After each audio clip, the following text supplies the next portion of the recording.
Hi, welcome to new updates. Please like, share, and subscribe. Let's start.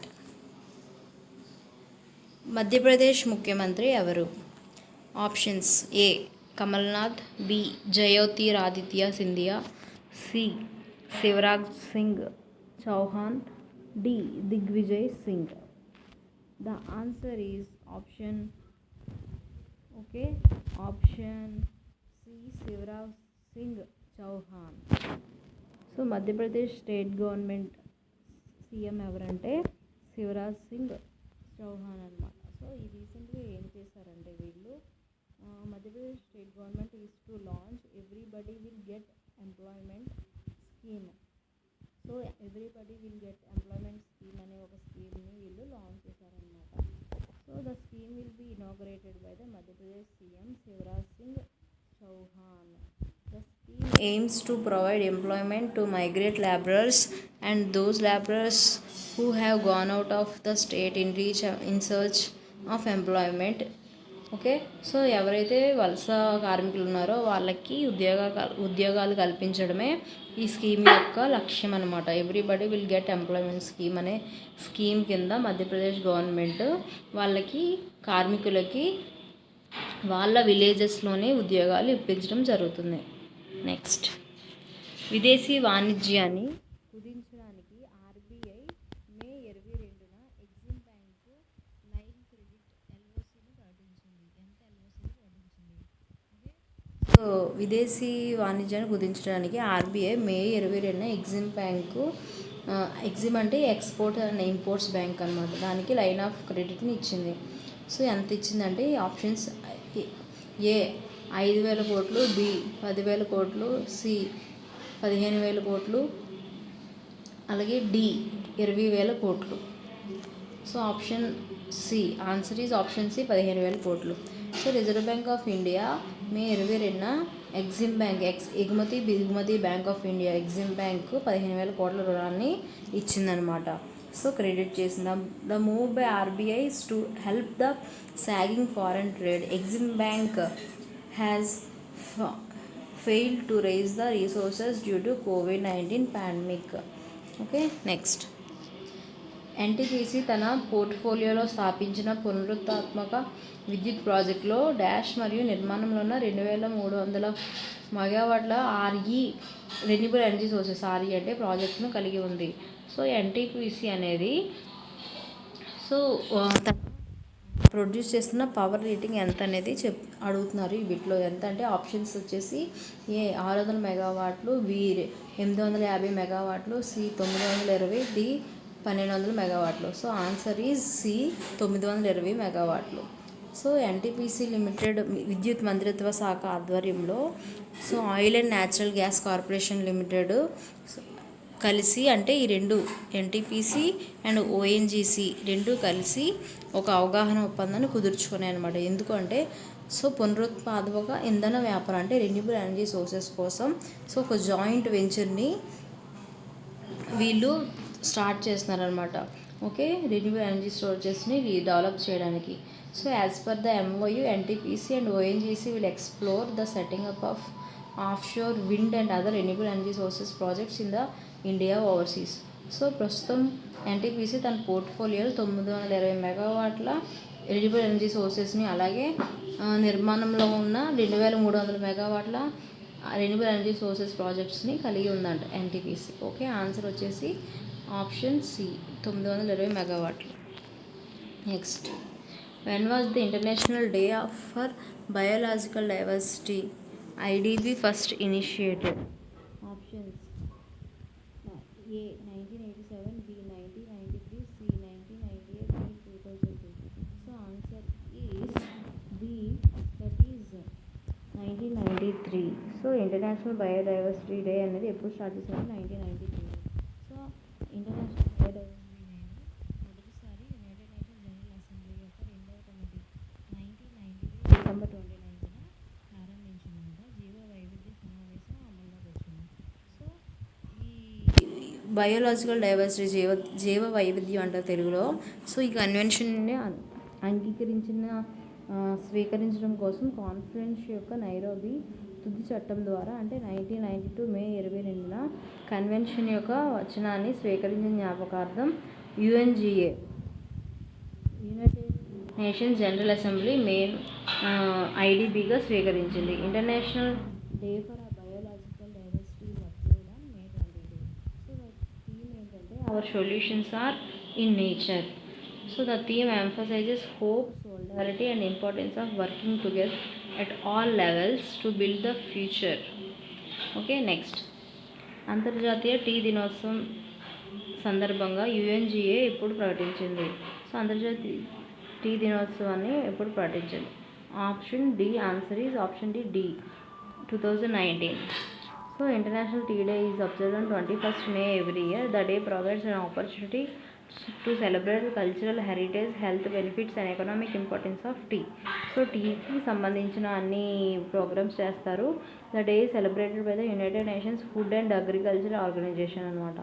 ప్రపంచవ్యాప్తంగా tea యొక్క సుదీర్ఘ చరిత్ర మరియు లోతైన సాంస్కృతిక మరియు ఆర్థిక ప్రాముఖ్యతను గుర్తించినందుకు ఐక్యరాజ్య సమితి సర్వసభ్య సమావేశం 21 మేని అంతర్జాతీయ టీ దినోత్సవంగా జరుపుకుంటారనమాట. Next, when did UNGA first declare the observation of World Day for Cultural Diversity for Dialogue and Development? Options A 1992, B 1996, C 2002, D 2005.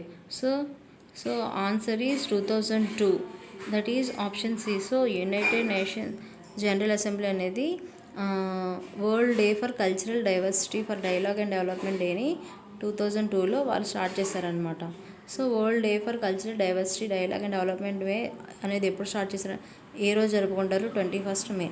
So ఆ రోజు సంస్కృతుల గొప్పతనాన్ని మరియు శాంతి, స్థిరమైన అభివృద్ధి, సస్టైనబుల్ డెవలప్మెంట్ సాధించడానికి జరుపుకుంటారు. సో ఐక్యరాజ్య సమితి సర్వసభ్య సమావేశం ఫస్ట్ టైం ఎప్పుడు స్టార్ట్ చేసిందంటే 2002లో దీన్ని స్టార్ట్ చేసింది అనమాట.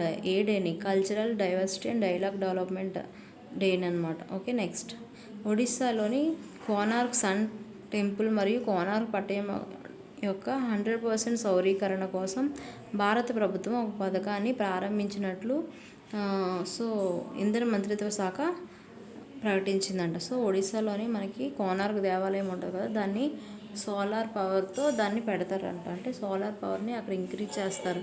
ఆ టెంపుల్ అంతటికి సోలార్ నుంచే పవర్ అనేది వెళ్ళాలి అని ప్రభుత్వం నిర్ణయించింది. ఓకే, సో ఆ కోనార్క్ను సూర్యనగరిగా అభివృద్ధి చేయడమే దాని యొక్క లక్ష్యం.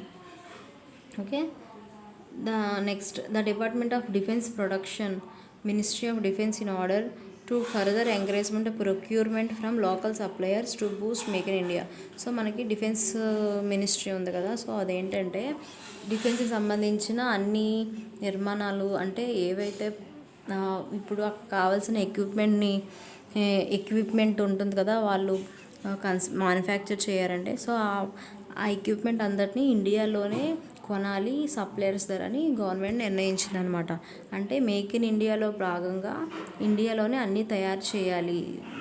అంటే మిగిలిన కంట్రీస్ మీద ఆధారపడకుండా ఇండియాలోనే తయారు చేయాలి అని ఈ మేక్ ఇన్ ఇండియా కింద డిఫెన్స్ అనేది ఈ నిర్ణయం తీసుకోవడం జరిగింది. So procuring entities shall procure these items only from local suppliers. So government will make individual budgetary provisions for procuring Indian made defence equipment to help reduce the defence import bills. So ఇండియాకి ఆర్థికంగా కూడా ఉపయోగపడుతుంది. అలాగే next, Assam యొక్క డిబ్రూ లోపల 7 ప్రదేశాలలో హైడ్రోకార్బన్ల పొడిగింపు drill మరియు పరీక్ష కోసం పర్యావరణ. సో మనకి అస్సాంలోని సో ఒక నేషనల్ పార్క్ ఉంది. సో ఆ పార్క్లోని అస్సాం దిబ్రూ పార్క్ అని.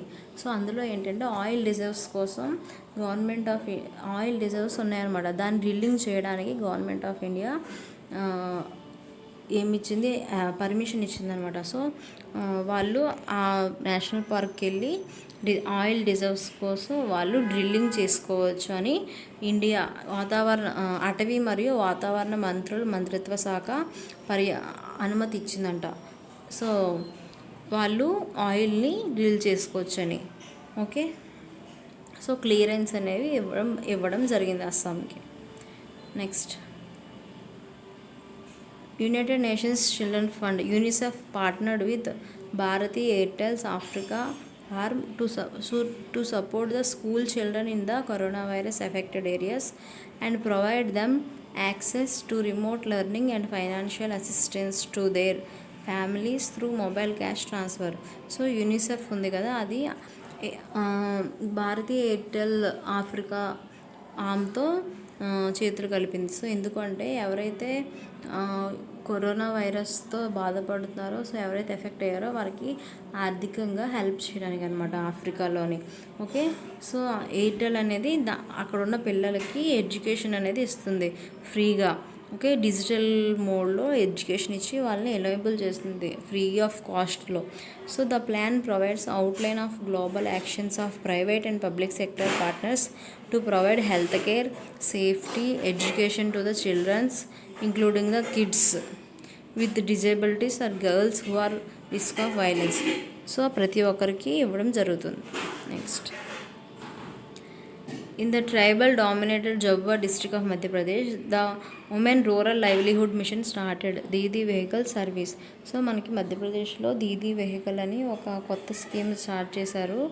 అదేంటంటే ఉమెన్స్ని సేఫ్గా ఇంటికి పంపించడం. ఎవరంటే సేఫ్ డెలివరీ, అంటే ఎమర్జెన్సీ కండిషన్స్లో కానీ డెలివరీ కండిషన్లో కానీ ఉమెన్స్ని సేఫ్గా తీసుకెళ్ళడానికి ఈ దీదీ వెహికల్ సర్వీస్ అని మధ్యప్రదేశ్ గవర్నమెంట్ స్టార్ట్ చేస్తుందన్నమాట. ఫ్రీగా చేస్తుంది. సో మధ్యప్రదేశ్ గవర్నమెంట్ ఆల్రెడీ మళ్ళీ ఒక స్కీమ్ ముందుగా కూడా ఒక స్కీమ్ పెట్టారు, ఏంటంటే సంజీవని. సో అది హెల్త్ కేర్ వర్కర్స్ COVID-19 సంబంధించిన ఇన్ఫర్మేషన్ కనుక్కోవడానికి హెల్త్ కేర్ వర్కర్స్ ఉమెన్స్ ఎవరైతే ఉంటారో వాళ్ళ కోసం సంజీవని అనే స్కీమ్ కూడా ఇంతకుముందే లాంచ్ చేసింది అనమాట మధ్యప్రదేశ్ గవర్నమెంట్.